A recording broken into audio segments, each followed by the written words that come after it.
A sudden reversal from President Joe Biden last night, issuing a full and unconditional pardon of his son Hunter, ending a legal saga the president now says was politically motivated.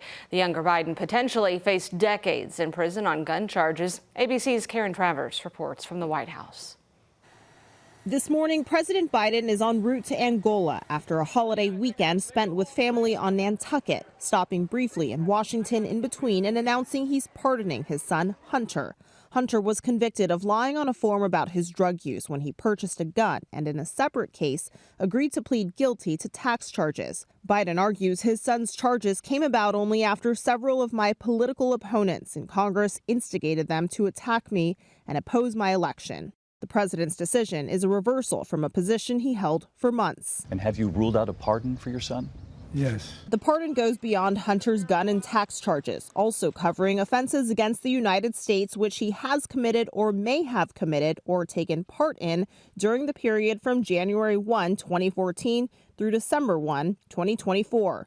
The chairman of the House Oversight Committee, a Republican, accuses Biden of skirting accountability. Democratic House Representative Greg Stanton of Arizona also criticized Biden's decision, saying Hunter committed felonies and was convicted by a jury of his peers. Biden is not the first president to use his pardon powers before leaving office. President Clinton pardoned a former business partner and his half-brother, Roger Clinton. President Trump pardoned Charles Kushner, his son-in-law's father, and just announced as Trump's pick for ambassador to France. In response to Biden's decision, Trump wrote, "Does the pardon given by Joe to Hunter include the January 6th hostages?" addressing a promise he campaigned off of. Trump has also promised to go after those he considers political enemies and has announced plans to fire FBI Director Christopher Wray, replacing him with longtime ally Kash Patel, who has vowed to help the president-elect with his plan for retribution. Putting his son in the Bureau of Prisons within the power and control of Donald Trump, a political rival, it was probably something as a father he needed to do to protect his son.